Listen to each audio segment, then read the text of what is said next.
Astro Talk, and I hope that these videos are helpful. We're pretty much talking about the different transits, and we've got quite a number of transits here coming up. Hopefully you can hear me. But yeah, we're looking at a few pretty intense movements as we move out of the technical full moon in Aries, which is of last night and yesterday, early in the day yesterday. And so what we're looking at, though, of all things really, is Mars in Libra getting stronger and getting ready to culminate out. So what we're looking at is a very interesting alignment, because we're seeing the full moon, not only was at a very strong degree of Aries, but the ruler of Aries is getting stronger as well. And it's in a sign that has been conjunct to Mercury retrograde in the same sign as Mars, and the sun in Libra as well. And so we've talked about this over time, how the sun and Mars conjunction has been kind of intense, and it's been for quite some time.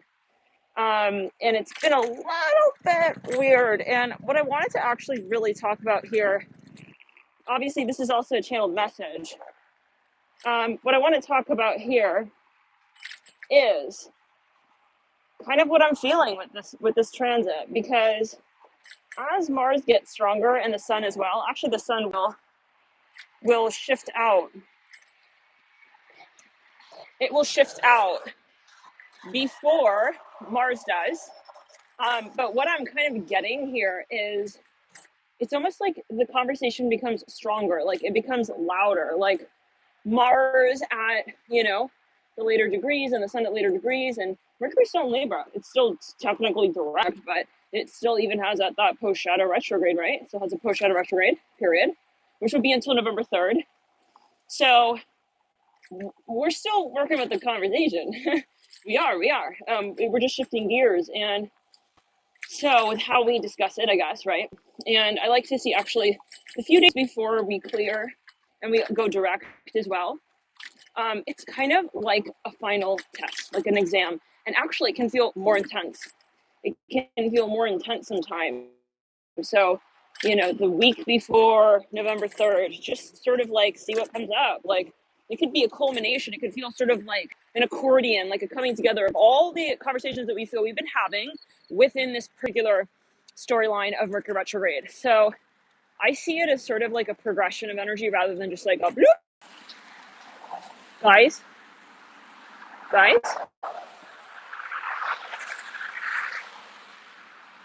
Hey guys.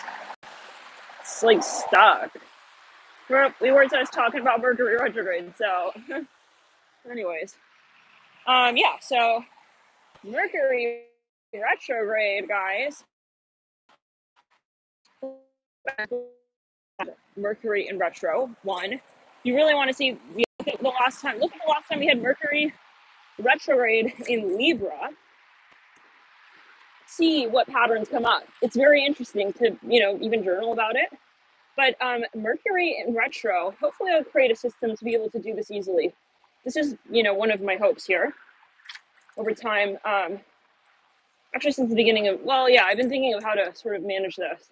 But anyways, be it like an app or something. But anyways, so, and look at the last time Mercury was in retrograde at these degrees in particular of Libra. We had Mercury in retrograde in Libra last year, but not at these exact degrees. The last time these degrees held a retro was 2015. So the last time we saw Mercury in retro about 10 to 25 degrees of Libra was in 2015. You're cycling out here in a big way. Now, but here's the thing further. I'm seeing that this sort of conversation, right, is really sort of getting stronger. Stronger and stronger. And in a way, it's kind of the same conversation, we can say, sort of, but it is changing and it is getting more intense as the degrees increase. Technically, we can say the sun is still in Libra, right? We can say, like, oh, like, it's kind of still technically, like, the same, you know, as when the sun originally went into Libra, which was, like, last month, right? But you guys, we can say it's definitely changed, right? And that's why it's kind of, you know, interesting when we see, you know, people, I mean, it's all the propaganda of astrology. People say, oh, you're something Libra, so like all Libras are like this. No, no, no, no, no. You have to look at the whole birth chart, and you look at the degrees as well, the decans and so on. But anyway, so the sun, anyways, being, yeah, getting stronger in Libra, Mars getting stronger in Libra, the conversation is getting more intense, and we're almost able to recognize it more intensely. I've started to notice, because for me, like, this period has really been sort of nebulous. I'm like, what is this? Whoa, I thought that was bee. It was a leaf. I'm kind of like, what is going on, you know? Sometimes when we don't really see things very clearly, we can also assume, oh my gosh, like, what's going on? Like, is it this or is it that? Or, you know, sorry guys, it keeps cutting. Hold on a second, okay? Just wait a second. Please. So wait for these people to pass. So yeah, I'm obviously speaking from the perspective of, as a sun sign Pisces, right? With a moon in Sag, which shares the ruler of Jupiter. Right? Sag and Pisces both are ruled by Jupiter. Pisces has the Neptune ruler as well. Okay, anyways, whatever. And then, well, whatever, but anyways, then we're seeing, right, as well, that my rising Scorpio. So it's kind of natural, I would assume, that this is a little, for me personally, I don't have any personal planets in Libra. I do have my Mars in Gemini, my Venus in Aries. So when we have like 3 planets in Libra, for myself, I'm giving my perspective here, it's kind of, I feel like I don't really have all my senses, you know? It's like, I feel like I need more water to be able to kind of feel my way through. But it's interesting, and it's always a reflection point. And so, but what I'm now seeing is that there's almost been this like lull, this like abstractness to the cycle. Like something has been feeling kind of like random. Like I can't even put my finger on it, you know, kind of. But it's been feeling like definitely a lot of energy, right? Whenever we see the conjunction of the sun and Mars and Mercury, it's like, this is intense. If somebody was born, let's say during this time, and they had a conjunction of sun, Mars, and Mercury, guys, that would be like, that'd be fucking a lot of energy, right? So you definitely want to note wherever you do have a stellium, and where the stellium is, yeah, so you always want to sort of note that, definitely. Now, but getting back to it, so-called, you know, it's been intense. It's been intense. And so, but I've started to realize, like, there is this, it's starting to become more clear somewhat. And of course, meantime, Venus is becoming stronger in Sag, and we're moving past the bubbling point of the full moon in Aries, which again is holding that ruler of Mars, which is in that stellium. So hopefully this makes sense, and it's not like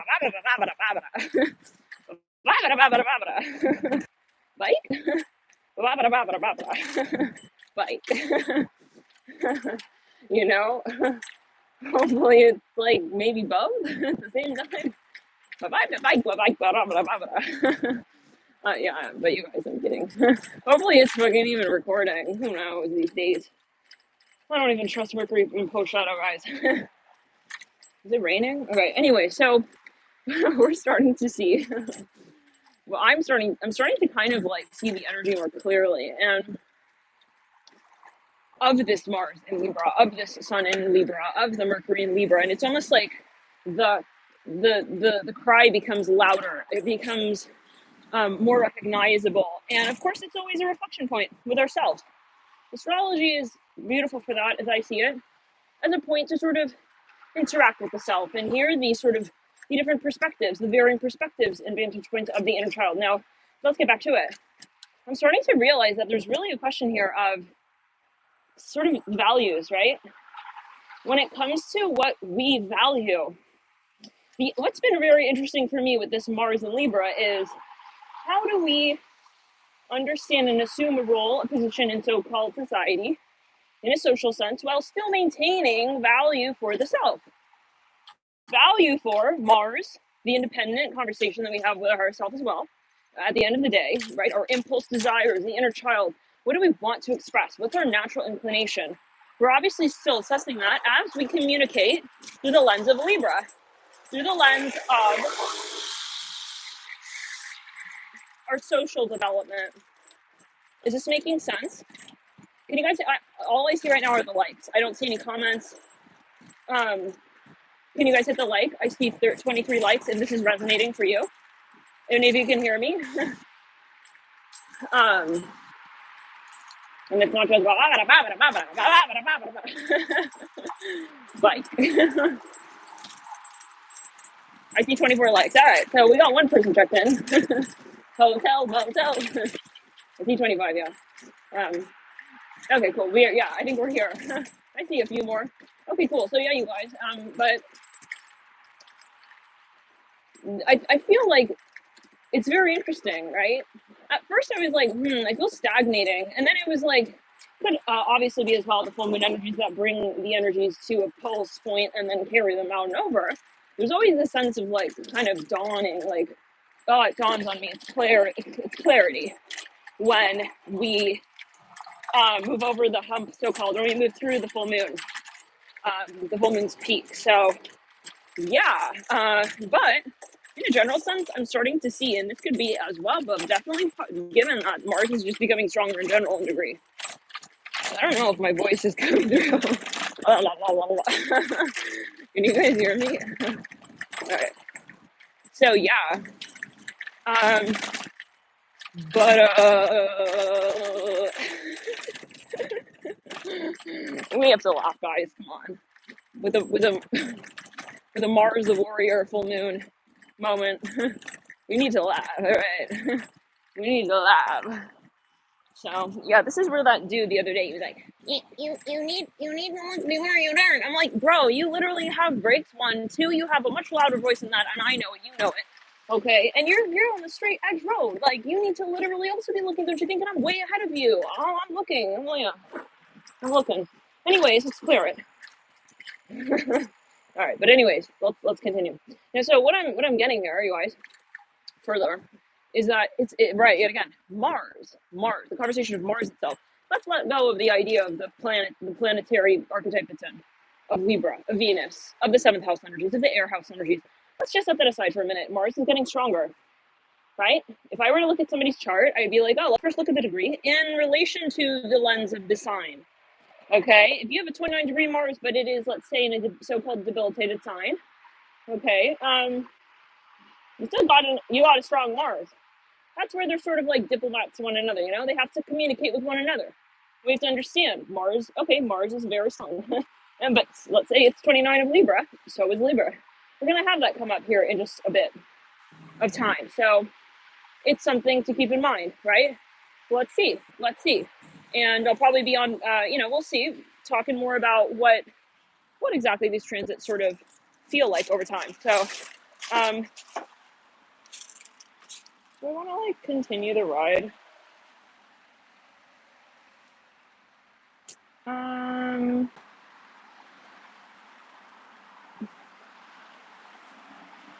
Let me check something, you guys. Give me a sec.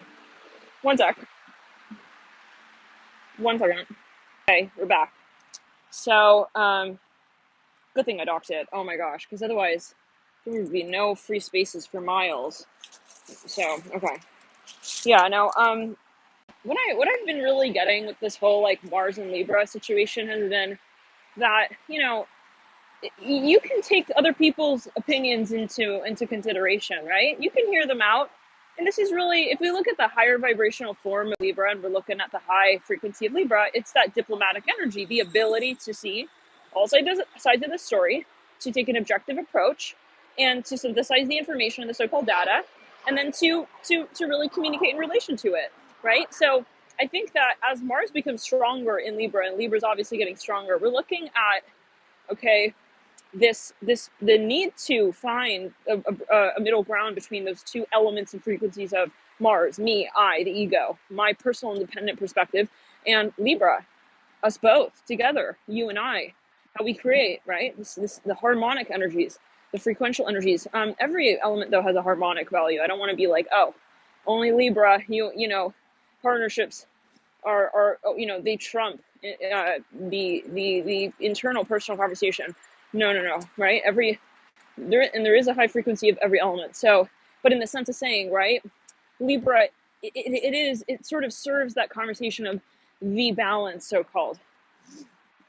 We can see though that of course also any element can go out of balance, and when we so-called strive for perfection at the cost of what? If it's at the cost of your personal Mars, the empowerment of your Mars energy, then it's not really balanced. So it's all reflective, and it's all perspective, and it's all relative, right, to all the elements in your chart. So that's where it's about honesty. Maybe it is that, so random, little bag of carrots on the road. Didn't we reference a carrot in the readings this morning? But anyways, yeah, it's like, maybe, yeah, hey, it's true. Like, maybe you have a really strong knack for like Libra, Venusian energies, but then, you have to look at the rest of your birth chart and say, well, am I being honest with all of me, with all of my needs, with everything that I really truly feel? Maybe, and that's where you got to look at the whole birth chart and see, well, what do I have also in Libra? Do I have, let's say this is your natural placement. Maybe you do have like a Mars at 29 Libra. That's going to be a very intense conversation you're having when it comes to the balance of Mars and Venus. It's interesting. So anyways, what were we talking about? Yeah. So what I've been kind of just noticing is that, like, it's interesting. It's like a tipping point. It's like, as Mars becomes stronger, right? It's almost like it reminds me of the Venus and Scorpio series that we were talking about, where it was like, at first, Venus at 0 of Scorpio, and then it was getting really intense and really strong in Scorpio, and then it was like the tipping point, where it's like, okay, this is awkward. Wow, a ladybug. Yeah, you guys remember that? Well, I'm seeing it kind of like this with the Mars in Libra. It's like, in the beginning, it was like kind of awkward. It's like, where's the momentum, in the sense of saying, like, and again, I'm saying it from my personal perspective, but it's almost like, where's the direction, right? Okay. But then it became kind of like easier to maneuver when Mars, and it is irritating though, I'm not going to lie. For myself, you guys feel free to share what you feel. I felt that this was kind of irritating, and it must be as well due to Mercury in retro, which has been so close, riding so close to this Mars and Sun. But things may have felt definitely different, and there's so many factors. We had all generational planets as well retro, more or less, during this time, and they went direct during the season of Libra here with the Sun and Mars. So it's take everything, but in a general sense, like, I realize more so now, it's almost like the heat has risen. And now I'm like, you know what? No, I realize, like, I don't have to give in to like what other people think or want, Oh, great. So they have an opinion. Okay, good for them. Like, where do I give them that meaning though in my life? And that's my direction. That's a conversation that I take into my own hands, and it's about empowerment, guys.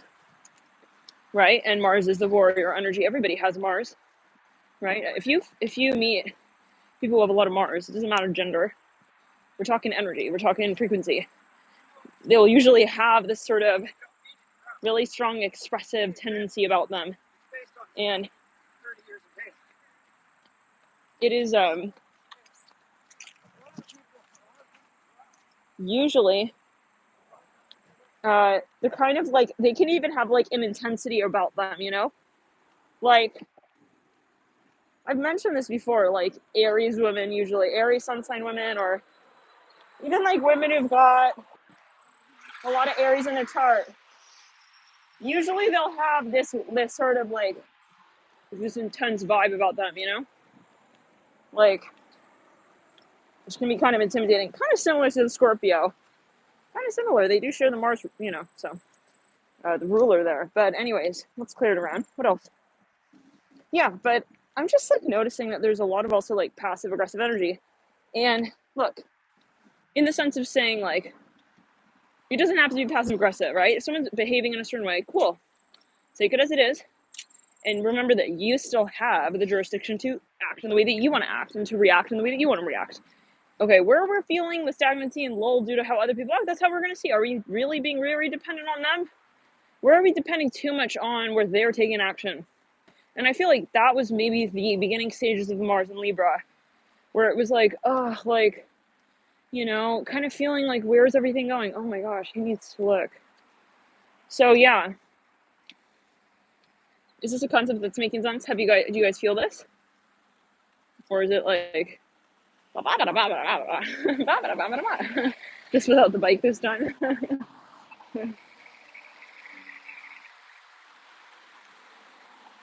No, they did not ask me to put my mask on. I heard him huffing and puffing, and so I just put my mask on. Like, I think this is a time also where there are a lot of opinions, you know? People may be very opinionated about around this time, you know? So,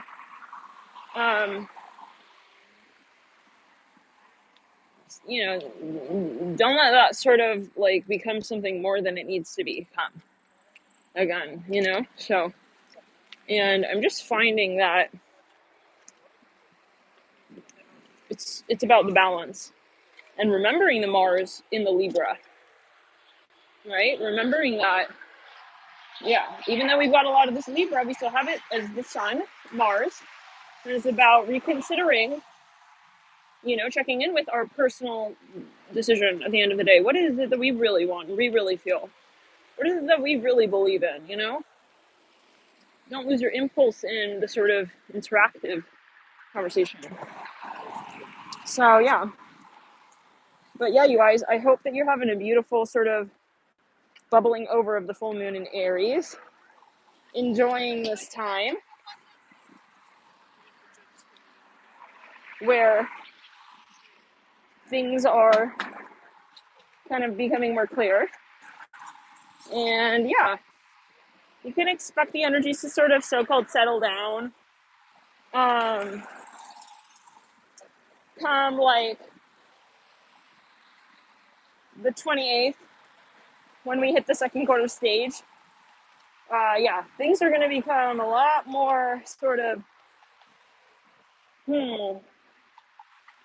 observable. This is what I'm hearing. You'll have a better range of perspective. Like, you'll be able to really sort of see what you're working with, so-called, if that's helpful to anyone. If you're feeling like you don't have all of the so-called pieces of the so-called puzzle, like, take it as you will.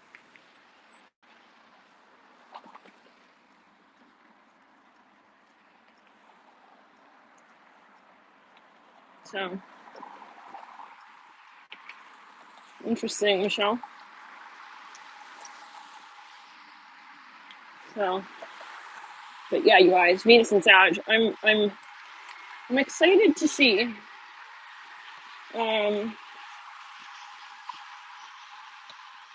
Excited to see how these energies will move through as we move into Scorpio.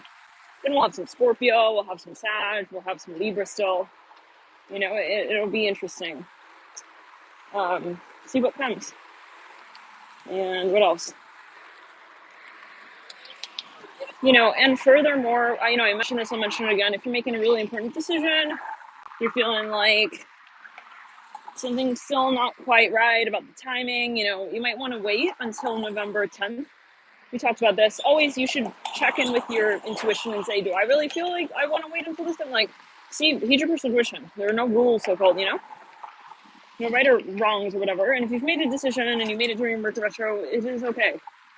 Okay?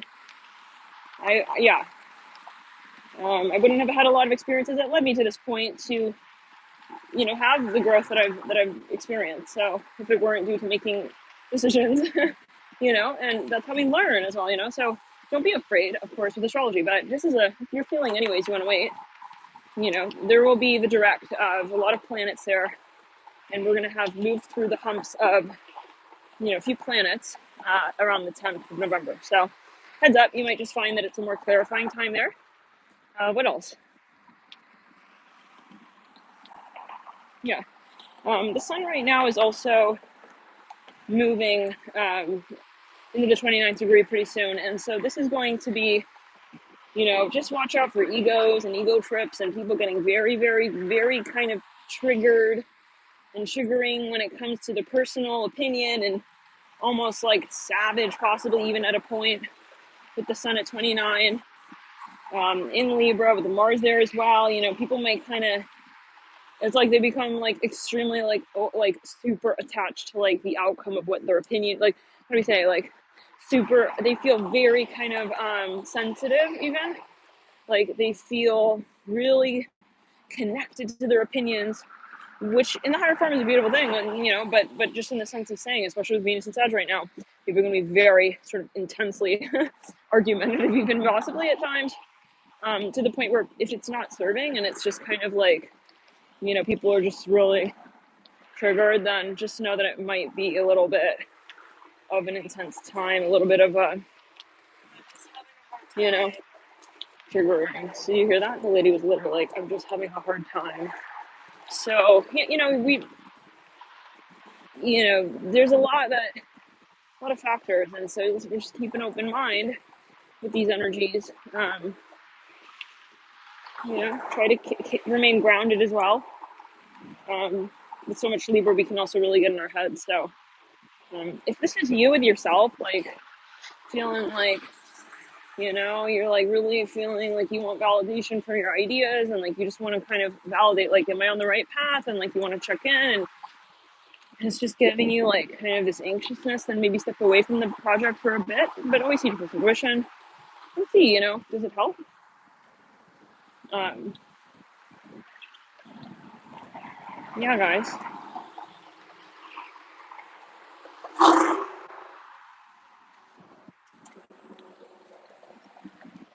So yeah, all right.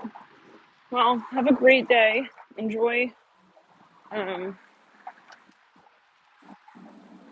enjoy full moon energies, and remember that as well. Oh, we have Venus square Neptune. Yeah, this is important as well.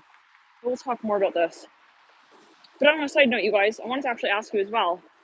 What do you guys think about Halloween? I'm still thinking about the whole Salem thing, but I don't know if I'm gonna put it off. Like, I really like miss a real Halloween, But I'm seeing 4-4 here.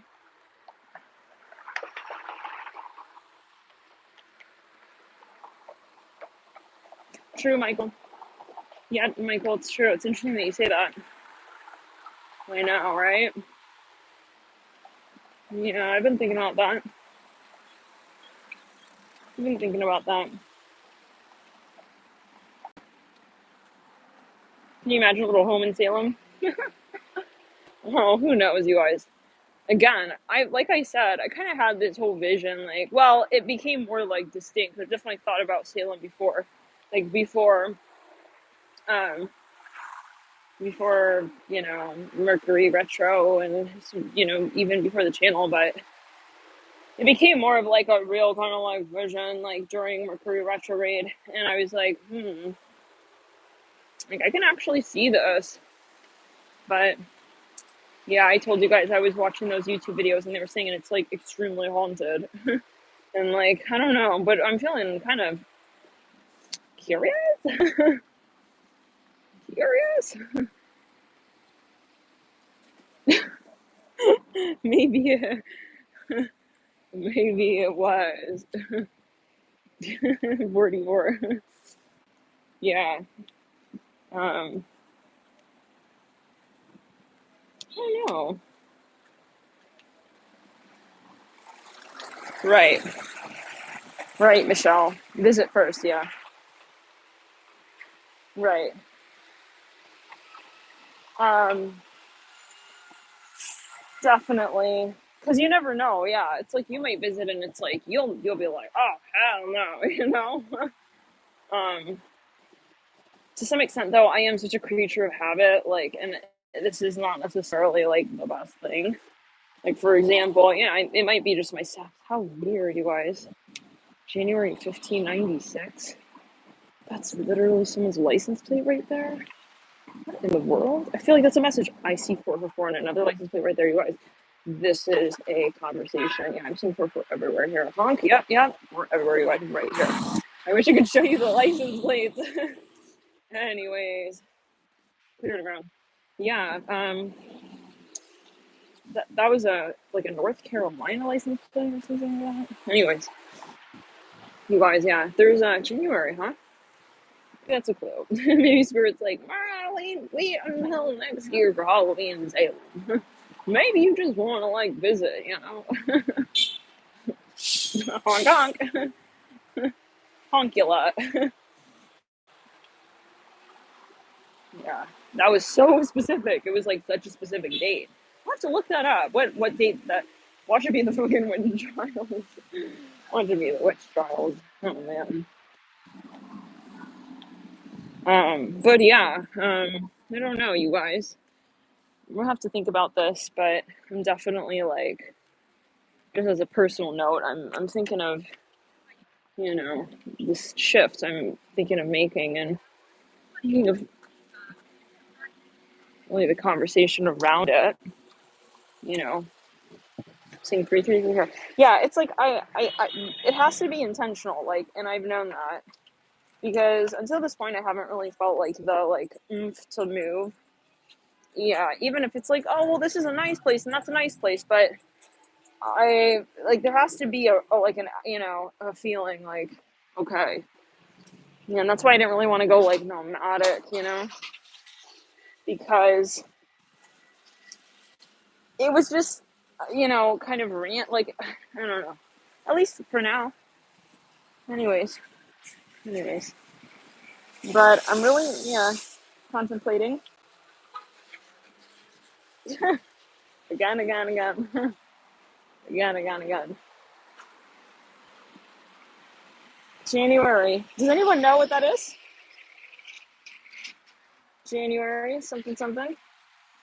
Thank you, Michael. Thank you for tuning in, for connecting.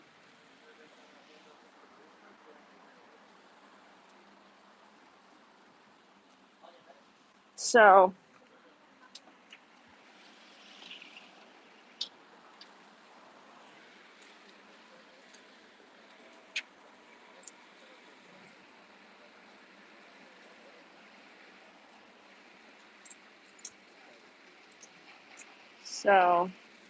but sometimes I think like, oh my God, we get really kind of into a certain grind, like, oh my God, like I see myself in this place, like, or I've lived in this place for however long, and then you get really kind of into the thinking of it, like, and that's where I'm at as well, like, where do I step out of the thinking, Oh my God, this guy has a little dog on his bike.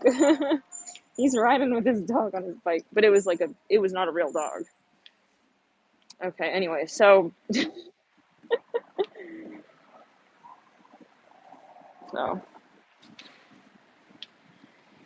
interesting.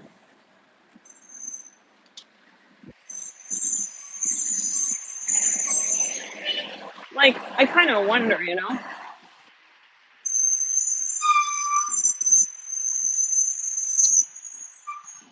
um, if I could really, like, I wonder if I've just gotten so used to the city so called,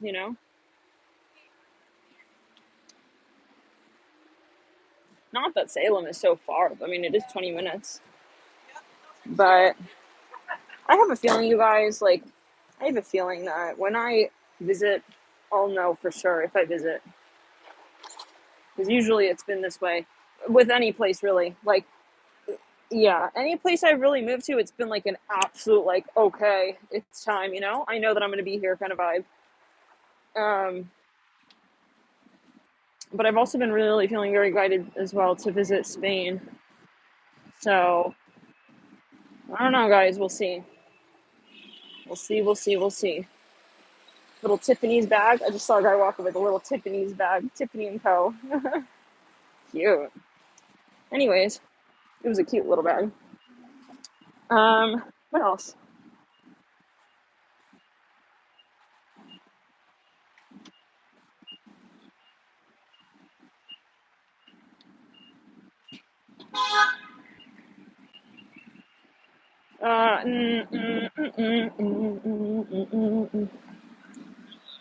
Yeah, I know, right? One day, Michael. One day. Hopefully, like a coffee shop retreat space. Would you guys visit? Like with a little lattes, little vegan lattes and whatnot. Yeah. Maybe like a little studio next door. So, yeah. All right, guys. Oh, I wanted to mention as well. The Venus square Neptune. This is I'm hearing try not to fight the wave. I'm hearing Alabama. You know, yes, definitely we've had a lot of these generational karmic planets go direct lately. One second, it's gonna get real loud.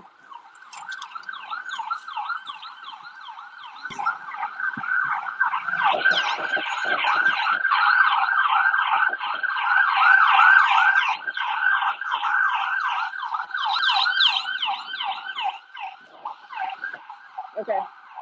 So these generational planets, right? We've had a lot of them go direct.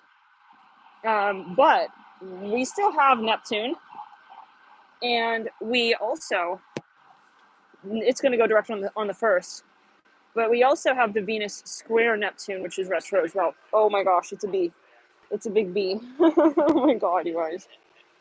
The number of bees I've encountered in the last week, it's been like insane. Like oh my gosh. Yesterday was a big bumblebee. There was a beautiful ladybug. Two of them.